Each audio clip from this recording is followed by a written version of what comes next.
फिर अटेंडेंट के रूप में परिवार के सदस्य के इलाज के दौरान की बात। इन दोनों ही सूरतों में सरकारी या प्राइवेट हॉस्पिटल्स के अंदर महिलाओं के साथ छेड़खानी और अभद्रता जैसी घटनाएं हो रही हैं। पटना हाई कोर्ट की एडवोकेट शमा सिन्हा ने, उनकी माने तो कोरोना काल में इस तरह की घटनाएं काफी ज्यादा बढ़ गई हैं, इसलिए इस मुद्दे को उन्होंने राष्ट्रीय महिला आयोग के सामने ही उठाया।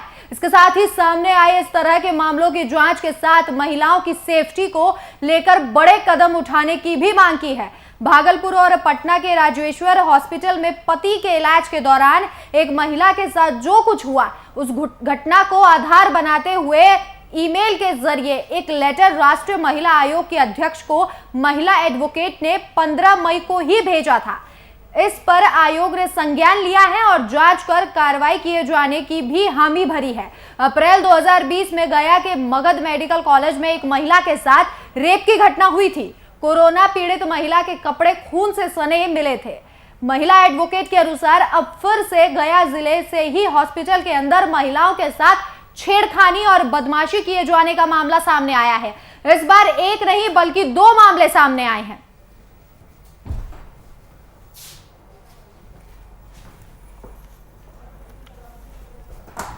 कोरोना काल में बिहार में हॉस्पिटल्स में महिलाएं सुरक्षित नहीं है, चाहे वो खुद मरीज हो या मरीजों के परिजन हो। जिन महिलाओं के साथ छेड़खानी की घटना को अंजाम दिया गया है, बेहद ही शर्मनाक है। जिस तरीके से लगातार बिहार सरकार दावे करती है कि महिलाएं सुरक्षित है, लेकिन जिस तरीके से अस्पतालों से ऐसी घटनाएं सामने आ रही हैं, ये कुछ और ही तस्वीर बयां करती है।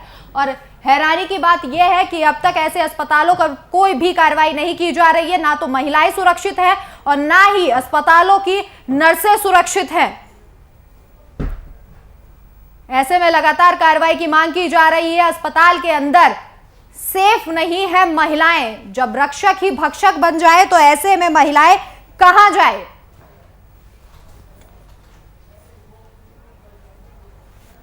अस्पतालों में जीवन रक्षक का दानव रूप देखने को मिला है।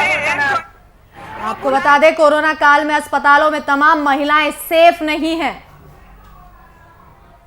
इलाज के दौरान उनके साथ छेड़खानी की जाती है, ऐसी खबरें सामने आ रही हैं। लोग डरे हुए हैं। अस्पतालों में अब दरिंदे घूम रहे हैं। पटना हाईकोर्ट के एडवोकेट ने राष्ट्रीय महिला आयोग के सामने इस पूरे मामले को उठाया है। पिछले साल के बाद गया में फिर से 2 मामले सामने आए हैं। आपको बता दें कि गया ही नहीं, पूरे बिहार में ऐसी खबरें सामने आ रही हैं। नहीं है मॉनिटरिंग सिस्टम, दूसरे राज्यों में भी ऐसी घटनाएं हो रही हैं। जिस तरीके से लगातार कोरोना के इस कहर में नर्सों के साथ और महिलाओं के साथ छेड़खानी की अंजाम दिया जा रहा है, ऐसी वारदातों को बेहद ही शर्मनाक ये तस्वीरें, ऐसे मामले बेहद ही शर्मनाक हैं। तमाम दावे किए जाते हैं महिला सुरक्षा के, लेकिन कोई भी संज्ञान नहीं लिया जाता।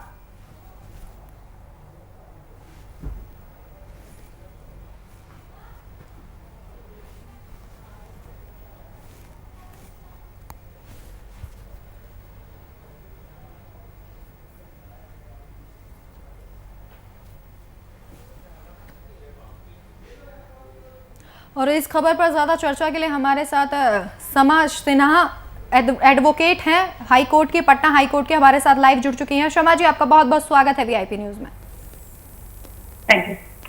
शमा जी, जिस तरीके से आपने ये मुद्दा उठाया है, महिलाओं के साथ जिस तरीके से दुर्व्यवहार किया जा रहा है कोरोना काल में, और ऐसा नहीं अन्य लोग बल्कि अब हॉस्पिटल्स में भी महिलाएं सुरक्षित नहीं है। नर्सों की बात कर ले या फिर जो मरीज है उनकी बात कर ले, मरीज के जो परिजन है उनकी बात कर ले, तमाम मामले सामने आ रहे हैं जिनमें महिलाओं के साथ अभद्रता की जा रही है। देखिए, जिससे ये कोविड का फेज स्टार्ट हुआ है, उस पे 2 तरह के सेक्सुअल हरासमेंट के केसेस जो थे बड़े हैं, जो कि ऑल ओवर वर्ल्ड रिपोर्ट हुए हैं। पहला था sexual harassment, online sexual harassment और harassment for women at workplace, जो कि ऑनलाइन काम करती हैं महिलाएं, उनको वैसे गेस्टर्स या किसी तरीके से और बातों से, वर्बल या सिंबल्स के साथ उनका हरासमेंट हो रहा था, जो कि ऑल ओवर वर्ल्ड भी ये चीज उठाई गई थी। धीरे धीरे इंडिया में जो पेशेंट्स का जो हरासमेंट है, फीमेल पेशेंट्स का या उनके अटेंडेंट्स का, ये पहले भी केसेस इक्का दुक्का रिपोर्ट होते थे, लेकिन ज्यादातर लोग इग्नोर कर देते हैं क्योंकि ये सोचते हुए कि कुछ दिन के लिए उनका पेशेंट वहां है, उसकी केयर में कहीं प्रॉब्लम ना आए और कहीं उनको जो केयर है या उनका पेशेंट जो है उसकी लाइफ डेंजर में नहीं हो, और वो 2-4 दिन का समझ के और एडजस्ट करके लोग निकल जाते हैं, कुछ एक स्टिग्मा के तौर पे भी देखते हुए। लेकिन अब जो केसेस आ रहे हैं वो आ रहे हैं जो आप बिहार में रिपोर्ट हुए, केरल में रिपोर्ट हुआ है, दिल्ली में रिपोर्ट हुआ है, वो सिर्फ पेशेंट्स के साथ नहीं हो रहा है, जो आइसोलेशन में पेशेंट्स रह रही है उनके साथ, तो अटेंडेंट्स के साथ भी। और एक और जो इम्पोर्टेंट चीज, और जो ज्यादा इम्पोर्टेंट चीज है कि इवन एक जो दिल्ली में जैसे रिपोर्ट हुआ है, आप जानते होंगे कि इवन ऑक्सीजन के सिलेंडर के लिeu में भी सेक्सुअल फेवर की डिमांड की गई। तो ये इस तरीके के मैटर्स जो हैं वो पिछले कुछ समय में बढ़े हैं। हाँ, लोग सामने कम आ रहे हैं, रिपोर्ट कम कर रहे हैं, क्योंकि अब सिचुएशन और भी ज्यादा भयंकर है, क्योंकि आइसोलेशन सेंटर्स में उनके पेशेंट्स हैं जहाँ पे उनको कोई इंफॉर्मेशन का राइट ही नहीं है कि वो अपने पेशेंट के बारे में या उनकी लाइन ऑफ ट्रीटमेंट के बारे में कोई जानकारी हासिल कर सके। तो ऐसी सिचुएशन में और ज्यादा लोग जो हैं इसके बारे में चुप रहना पसंद कर रहे हैं। लेकिन शमा जी, क्या आप मानती हैं कि जिस तरीके से लोगों की मानसिकता है, क्योंकि लगातार ऐसा कहा जाता है कि जो लोग पढ़े लिखे नहीं होते ज्यादातर वही ऐसी घटनाओं को अंजाम देते हैं, लेकिन तब क्या किया जाए जब डॉक्टर्स के द्वारा भी अभद्रता की जाए? ऐसा भी मामले सामने आए जिसमें डॉक्टर्स ने भी महिलाओं के साथ अभद्रता की है। आपके पास लौटूंगी, हमारे साथ बिहार झारखंड के संपादक कुंदन कृतज्ञ जी भी लाइव जुड़ चुके हैं। कुंदन जी, महिलाओं के साथ जिस तरीके का व्यवहार अभी किया जा रहा है, बिहार की बात कर ले या फिर तमाम राज्यों की बात कर ले, तमाम खबरें हमने दिखाई है कि किस तरीके से महिलाओं के साथ दुर्व्यवहार किया जाता है। अस्पतालों में महिलाएं सुरक्षित नहीं है, जो परिजन आते हैं वो महिलाएं सुरक्षित नहीं है, खुद नर्सें सुरक्षित नहीं है, काफी चिंता का विषय है। देखिए कोरोना के इस संक्रमण काल के दौर में समाज के कई चेहरे देखने को मिले हैं, और इन चेहरों में जहां हमने एक सुखद अनुभूति हुई है, वहीं कुछ दुखद पहलू भी सामने निकल कर आए हैं। और जिस मुद्दे पर आज हम चर्चा कर रहे हैं वो अपने आप में एक ज्वलंत मुद्दा है। देखें, अमूमन समाज में जो स्थिति है, बलात्कार की घटनाएं, छेड़छाड़ की घटनाएं, यौन उत्पीड़न की घटनाएं, ये सामान्य अवस्था में एक विकृत मानसिकता का परिचायक है। लेकिन कोरोना से संक्रमित मरीज जो इलाज करा रहे हैं या उनके परिचित जो उन मरीजों की तीमारदारी में लगे हुए हैं, उन लोगों के साथ इस तरीके की अभद्रता या इस तरीके का व्यवहार कहीं से भी कह सकते हैं समाज को कलंकित करने का ही काम कर रही हैं, और समाज के एक विभक्त चेहरे को आईना दिखाने की काम करती हैं। घटनाएं वो झारखंड में हो, बिहार में हो या देश के दूसरे हिस्से में हो, इन घटनाओं को कहीं से भी राखी उचित नहीं ठहराया जा सकता। और साथ ही साथ एक ऐसा समय जिस समय में हर व्यक्ति अपना अधिकतम समाज को देने की कोशिश करता है, उसमें इस तरह की घटनाएं कहीं ना कहीं हम तमाम लोगों को शर्मिंदा करने के लिए काफी हैं। राखी। बिल्कुल कुंदन जी, ये तमाम जिस तरीके की घटनाएं सामने आ रही हैं, कहीं ना कहीं महिला सुरक्षा के जो दावे हैं वो खोखले नजर आ रहे हैं, क्योंकि तमाम दावे किए जाते हैं कि महिलाएं सुरक्षित है। बिहार में अगर हम बिहार की बात करें, साल 2020 की बात करें, आंकड़ों की बात करें, जो पुलिस ने आंकड़े पेश किए थे उनके अनुसार रोजाना 3 से 4 महिलाओं के साथ रेप की घटनाओं को वारदात को अंजाम दिया जाता था। और ये सिर्फ वो मामले थे जो पुलिस के द्वारा रिकॉर्ड किए गए। जो मामले रिकॉर्ड ही नहीं किए जाते, जिन मामलों में FIR नहीं की जाती, वो तो लगातार लोगों से छुपे हुए हैं। देखिए, एनसीबी के आंकड़ों की बात अगर कर लें, पूरे देश के आंकड़ों की बात कर लें या बिहार के आंकड़ों की बात कर लें, तो ये आंकड़े कहीं से भी आप कह सकते हैं एक सुखद एहसास नहीं कराते। सबसे पहली बात आपको बता दें कि जिन दो पहलुओं को समझने की जरूरत है, एक आम दिनों में, एक आम अवस्था में अगर इस तरीके की घटनाएं होती हैं तो उसके लिए हम जो व्यक्ति घटना के लिए जिम्मेदार है उसको दोषी ठहरा सकते हैं। लेकिन एक ऐसी अवस्था जहां पर पीड़ित को अपने आप का एहसास नहीं होता, पीड़ित अपनी दूसरी बीमारी से जूझ रहा होता है, जीवन और मृत्यु के बीच में लड़ रहा होता है। और उस बीच में इस तरह की घटनाएं अगर होती हैं, और वो भी खास करके ऐसे लोगों के द्वारा इन घटनाओं को अंजाम दिया जाए जिन्हें हम भगवान के दूसरे स्वरूप के रूप में देखते हैं। और दूसरी बात राखी आपको बता दें कि इस तरह की घटनाओं में अधिकतर मामलों में यह देखा जा रहा है कि पीड़ित को इस अपराध के बारे में संज्ञान हो नहीं पाता है। पीड़ित को या तो बहुत देर के बाद इस बारे में आभास होता है या शायद आभास हो भी नहीं पाता है, क्योंकि पीड़ित की जो अवस्था होती है वो अवस्था कहीं से भी आप कह सकते हैं एक स्वस्थ अवस्था नहीं है। ऐसे में इस तरह की घटनाएं पहली बात। दूसरी बात, जिस अवस्था में उन्हें रखा गया है, या तो उन्हें आइसोलेशन वार्ड में रखा गया है या वो आईसीयू में है या दूसरी जगहों पर है जहां पर आम लोगों की आवाजाही बिल्कुल संभव नहीं है, और वहां पर अगर इस तरह की घटनाओं को अंजाम दिया जा रहा है तो आप कह सकते हैं कि समाज का सबसे बीभत्स अंदाज है, और शायद समाज के हर पहलू को इसके लिए जिम्मेदार ठहराया जा सकता है। बिल्कुल बिल्कुल कुंदन जी। शर्मा जी, क्या आपको भी लगता है कि समाज के हर पहलू को इसके लिए जिम्मेदार ठहराया जा सकता है? क्योंकि ये सच है कि जिस तरीके से लगातार यही कहा जाता था कि जो अशिक्षित लोग हैं, जिनमें शिक्षा की कमी है, हो सकता है कि उनकी मानसिकता वैसी है इसलिए इस तरीके की वारदातों को अंजाम दिया जाता है। लेकिन जब इस तरीके के मामले सामने आते हैं कि डॉक्टर्स के द्वारा या अस्पताल में जो स्टाफ है उसके द्वारा महिलाओं के साथ बदतमीजी की जा रही है, दुर्व्यवहार किया जा रहा है, तो ये बेहद चिंता का विषय है। औरत को जब कोई कंप्लेंट होती थी तो एक सिस्टम सेटअप था। आप पुलिस के पास आप जा सकते थे, आप महिला थाना के जा सकते थे, आप अपनी महिला आयोग के पास जा सकते थे, कोर्ट में जा सकते थे। लेकिन आज की डेट में जबकि ये जिस तरीके की सिचुएशन चल रही है, एक महिला इतनी मजबूर है कि वो कहीं नहीं जा सकती है, वो थाना में नहीं जा सकती है, क्योंकि पहले ही सिचुएशन ये है कि हर थानेदार, हर थाना का अध्यक्ष अपने एरिया का क्राइम कंट्रोल में दिखाने के लिए रिपोर्ट्स लिखता ही नहीं है। वो लिखने चाहता ही नहीं है, कोशिश करता है कि बहला के फुसला के किसी तरीके से ऐसे केसेस को तो निपटा दिया जाए। बहुत दुख की बात है कि कई बार ऐसे केसेस में भी समझौता कराने की कोशिश की जाती है, जबकि ऐसे केसेस में समझौता कराने का कोई प्रावधान नहीं है। आप नहीं करा सकते, क्योंकि ये समाज के खिलाफ अपराध है, और समाज के खिलाफ अपराध में आप समझौता कराने की कोशिश करते हैं क्योंकि आपके थाना का क्राइम रेट नहीं बढ़ जाए। इसलिए आप जो केसेस जो बिहार में भी रिपोर्ट हुए हैं, आप देखेंगे उसमें एफआईआर करने में और इंक्वायरी होगी। आप सोचिए, एक केस में जहां महिला वीडियो पे आके बोल रही है कि मेरे साथ सेक्सुअल हरासमेंट हुआ है, उसके बाद आपकी एक एसपी रैंक के ऑफिसर और एक एसडीएम रैंक के ऑफिसर इंक्वायरी की बात करते हैं, कहते हैं कि हम इंक्वायरी कर रहे हैं। अरे आप जहां पर आपको ऑफेंस का पता चलता है, चाहे आप अधिकारी हैं नहीं है, आपको तुरंत एफआईआर करनी है। इंक्वायरी कहां से आ जाती है? इंक्वायरी का प्रावधान उन्होंने कहां से निकाला? ये कोई कमर्शियल डिस्प्यूट है? जब महिला आके एक स्टेटमेंट देती है तो क्या कमर्शियल डिस्प्यूट है जो इंक्वायरी करेंगे आप? किसी ने लेन देन का कोई एलिगेशन लगाया, आप लोग इंक्वायरी की बात करते हैं और 4 दिन बाद एफआईआर करते हैं। 4 दिन बाद एफआईआर करने का नतीजा होगा कि वो ट्रायल में हम जैसे लॉयर्स पूछेंगे कि 4 दिन बाद डिले के बाद एफआईआर क्यों हुई, यानी कि महिला ने सोची समझ कर एफआईआर की है। वो केस कमजोर करने के लिए किया जाता है। तो इसलिए प्रॉब्लम ये नहीं है कि महिलाएं आना नहीं चाहती, महिलाएं इस सिस्टम के कारण आगे नहीं आना चाहती।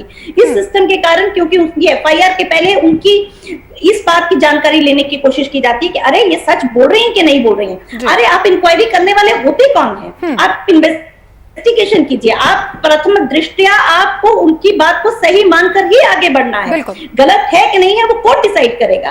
आप कौन होते हैं ये डिसाइड करके इंक्वायरी करने वाले कि फिर एफआईआर करेंगे कि महिला सही कह रही है कि नहीं कह रही है?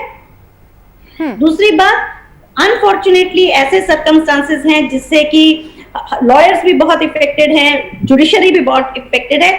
हमारे कोर्ट्स के पास जाने का रास्ता बहुत लिमिटेड रह गया है, इतना लिमिटेड कि आज के डेट में हम लोगों को अगर हाईकोर्ट में भी कहीं केस में फाइल करना होता है तो हमको उसमें अर्जेंसी, एक्सट्रीम अर्जेंसी दिखाकर ही हमको कोर्ट से परमिशन लेके फाइलिंग करनी पड़ती है। ये ऐसी सिचुएशन है जो शायद आज तक ना किसी ने सुनी होगी ना कभी हुई होगी, क्योंकि कोर्ट जाने का एक मौलिक अधिकार, फंडामेंटल राइट इस देश के लोगों को था। एक आदमी जब अनपढ़ से अनपढ़ आदमी भी जब आपस में लड़ता था तो बोलता था आई सी यू मैं तुमको कोर्ट में देखूंगा। लेकिन आज वो स्थिति है कि हम लोग ये भी नहीं कह सकते कि मैं तुमको कोर्ट में देखूंगा, क्योंकि कोर्ट में जाने के लिए भी उसको पहले परमिशन लेनी पड़ेगी, ये दिखाना पड़ेगा कि मेरा केस बहुत बहुत बहुत ज्यादा जरूरी है।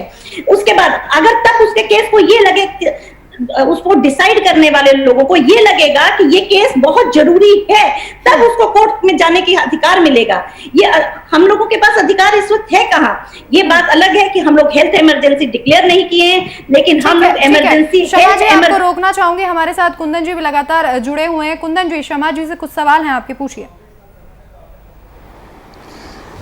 शमा जी, ऐसे मामलों में अक्सर देखा गया है कि पीड़ित के द्वारा जब शिकायत स्थानीय थाने में की जाती है तो सबसे पहले जांच शुरू होती है पीड़िता के मेडिकल जांच को लेकर। इस पूरे मामले में मौजूदा सर्कमस्टांसेस में जिस तरह की घटनाएं भी सामने आई हैं, उसमें चूंकि पीड़िता वह थाने में जा नहीं सकती, पुलिस के पास अप्रोच कर नहीं सकती, तो परिजनों के पास क्या रास्ता बचता है? क्या परिजनों की शिकायत पर पुलिस आगे कार्रवाई शुरू कर सकती है? मेडिकल जांच किस तरीके से संपन्न कराई जाए, क्योंकि पीड़िता अगर किसी कोविड वार्ड में या किसी इस तरीके की जगह पर है जो आइसोलेटेड है बिल्कुल, वहां पर यह मेडिकल जांच किस तरीके से कराई जा सकती है ताकि इस जब शिकायत दर्ज कराई जाए तो उस पर कार्रवाई आगे बढ़ाई जा सके? शमा जी।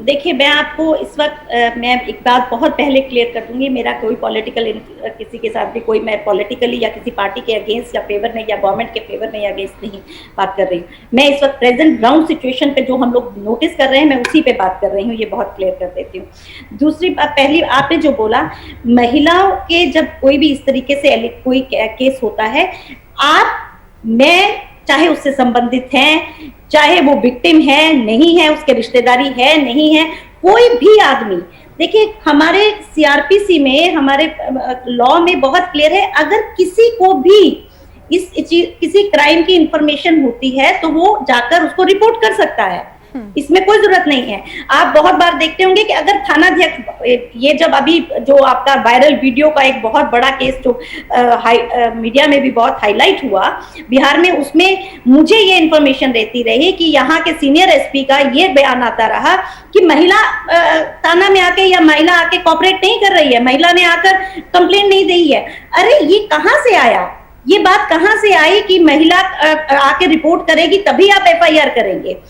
जबकि सेक्शन 154 सीआरपीसी में बहुत क्लियर है, किसी को भी इंफॉर्मेशन मिलती है तो वो थाना में केस दर्ज करवा सकता है। और आप बहुत लोग देखते होंगे कि बहुत सारे केसेस में ऐसा होता है कि थानाध्यक्ष या कोई भी इंस्पेक्टर या कोई भी पुलिस का कांस्टेबल उसमें सूचक बनता है और वो लिखता है, और यहाँ तक कि आप तो 50% केस तो आप गुप्त सूचना के आधार पर करते हैं। ऐसी सिचुएशन में जब महिला का वीडियो सामने है और आप कहते हैं कि आप महिला सामने नहीं आ रही है, आपके पास केस नहीं कर रही है, आप 50% केसेस को गुप्त सूचना के आधार पर करते हैं और सही कर देते हैं और उस पर केस ट्रायल चलाते हैं, जो कि बाद में कन्विक्शन नहीं हो पाती क्योंकि आपके गुप्त सूचक कभी सामने बयान लेने के लिए नहीं आते हैं। लेकिन महिलाओं के केस करने के लिए आपको महिला का आगे आना जरूरी है, ये बहुत अनफॉर्चुनेट है। लेकिन प्रॉब्लम यही है कि इस वक्त सब लोग लाचार हैं, सिस्टम जस्टिस डिलीवरी सिस्टम बहुत इस तरीके से डेवलप ही नहीं किया गया कभी इस देश में कि ऐसी सिचुएशन को कैसे हैंडल किया जाएगा।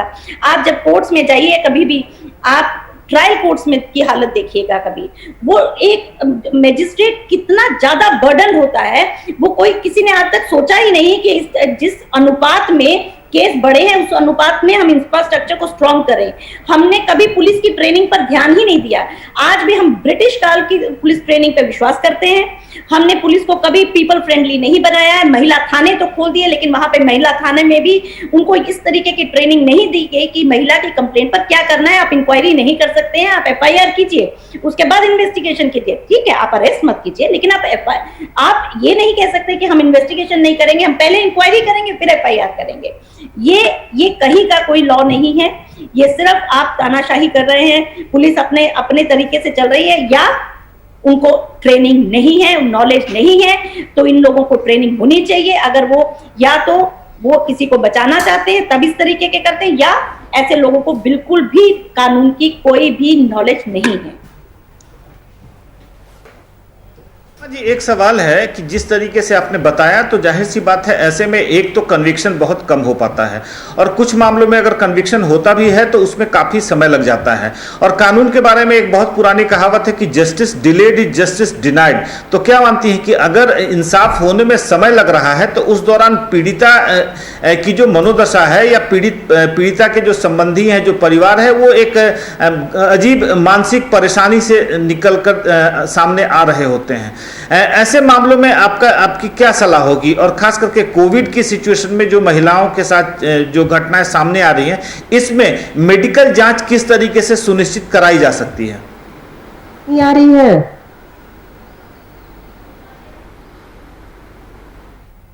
बिल्कुल, जिस तरीके से लगातार यही देखा जा रहा है कि महिलाओं के प्रति जो अपराध हैं इस कोविड काल में वो बेहद ज्यादा बढ़ गए हैं। और हैरानी की बात ये है कि जब रक्षक तरीके से कंप्लीट सेक्सुअल इंटरकोर्स होना ही कोई सेक्सुअल क्राइम नहीं है। आप किसी को इशारा करते हैं, किसी को वर्बल बोलते हैं, किसी को का दुपट्टा छीनते हैं, ये बातें ऐसी हैं जो मेडिकल जिसमें मेडिकल की जरूरत नहीं है। फीमेल का स्टेटमेंट बिल्कुल वाजिब है, उसी पर हो सकता है। उसको आप बाद में ट्रायल में क्रॉस एग्जामिनेशन में टेस्ट करते हैं, ठीक है। उसमें जरूरी नहीं है कि 10 गवाह हो तभी सजा होगी, ये भी जरूरी नहीं है। अगर कोर्ट को लगता है कि पीड़िता अकेले ही उसका बयान काफी है उस चीज को प्रूव करने के लिए, तो उस पर भी सजा हो सकती है। अब रहा मेडिकल एग्जामिनेशन का, जहां पर ऐसा कंडक्ट, ये पुलिस की जिम्मेदारी है कि उसको किस तरीके से इंश्योर करे, किस तरीके से, क्योंकि देखिए बहुत केसेस को वीक करने के लिए या नॉलेज की कमी की वजह से, ये मैं किसी पे कमेंट नहीं कर रही हूँ, किसी पे एलिगेशन नहीं लगा रही हूँ, लेकिन ये बात सही है कि मेडिकल एग्जामिनेशन को डिले कर दिया जाता है, जिससे कि बहुत सारे केसेस में सेक्सुअल कॉन्टैक्ट का कोई भी प्रूफ जो है, जो कंक्रीट प्रूफ है, वो नहीं आ पाता है, क्योंकि एक लिमिट होती है जब आप उस चीज को, आप सेक्सुअल कॉन्टैक्ट को आप प्रूव कर सकते हैं एज पर मेडिकल प्रूफ। तो ये पुलिस की जिम्मेदारी है कि वो किस तरीके से इंश्योर करे। कोई गाइडलाइंस नहीं है, ये बात सही है। देखिए लॉ आज तक फीमेल पेशेंट्स और फीमेल अटेंडेंट्स के लिए भी, हालांकि आप सेक्सुअल हरासमेंट को और वुमेन जो प्रोटेक्शन है उसके लिए, वर्क प्लेस के लिए, वही लॉ जो है उसमें female workers as well as visitor के लिए को कवर करता है। लेकिन अभी तक कोई गाइडलाइंस ऐसी नहीं है प्रॉपर, जैसे कि विशाखा गाइडलाइंस है, हालांकि उसी में कवर होना चाहिए इसको कि फीमेल पेशेंट्स के साथ क्या, फीमेल उनकी अटेंडेंट्स के साथ किस तरीके से किया जाएगा।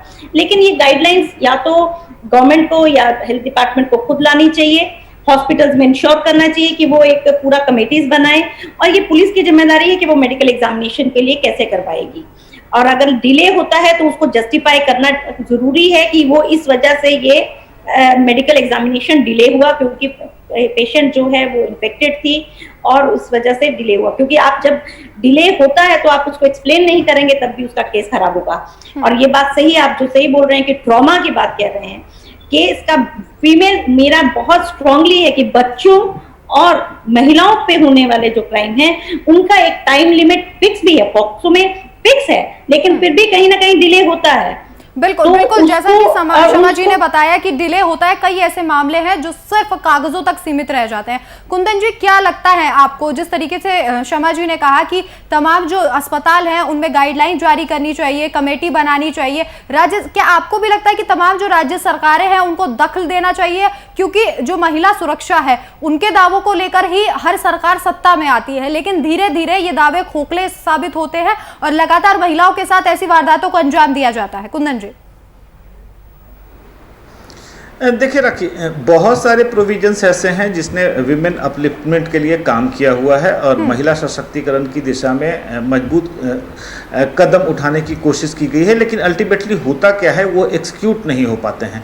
देखिए, वर्किंग प्लेस पे वर्किंग वुमेन के राइट्स को सिक्योर करने के लिए बहुत सारे प्रोविजंस किए गए, जिसमें यह भी कहा गया कि हर कार्यालय में एक सेल बनाया जाएगा और उस सेल में किसी महिला के साथ अगर यौन उत्पीड़न या इस तरीके की कोई मामले आते हैं तो वह जो सेल होगा उस पूरे मामले की जांच करेगा, इंटरनल इंक्वायरी करेगा और ये तमाम तरह के उपाय किए जाते हैं। लेकिन आज हकीकत क्या है, कितने सारे संस्थाओं में, वो सरकारी हो गैर सरकारी हो, कितनी सारी संस्थाओं में इस तरीके का कोई सेल बनाया गया है और इस इस तरीके का सेल्फ फंक्शनल है।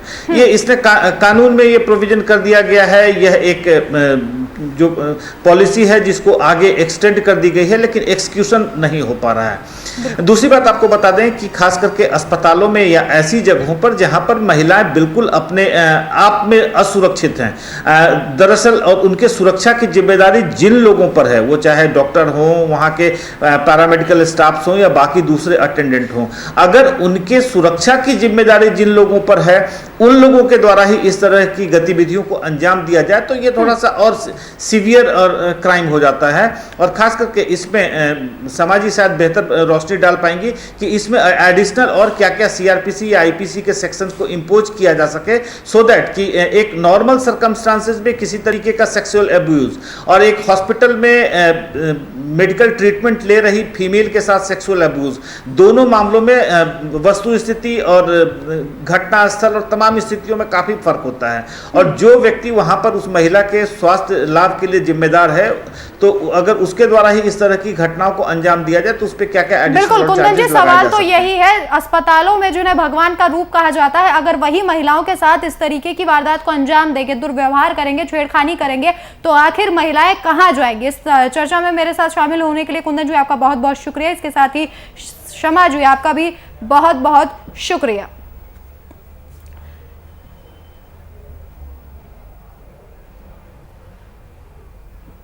तो जिस तरीके से लगातार यही कहा जाता है कि जो अनएजुकेटेड लोग हैं वही ऐसी वारदातों को अंजाम देते हैं क्योंकि उनकी मानसिकता ऐसी होती है, लेकिन जिस तरीके से अस्पतालों में भगवान का रूप कहे जाने वाले डॉक्टरों के द्वारा ही ऐसी वारदातों को अंजाम दिया जाता है, तो ये तस्वीरें बेहद शर्मनाक हो जाती हैं। और वहीं सरकार के तमाम दावों पर भी सवाल उठाते हैं ये मामले, क्योंकि सरकार लगातार कहती है कि हमारे राज्य में महिलाएं सुरक्षित है, लेकिन जिस तरीके से मामले सामने आते हैं कहीं ना कहीं यही सच है कि महिलाएं आज भी पूरे तरीके से असुरक्षित है। मेरे साथ इस खास बुलेटिन में इतना ही। देश और दुनिया की तमाम बड़ी खबरों के लिए देखते रहिए VIP न्यूज़। नमस्कार।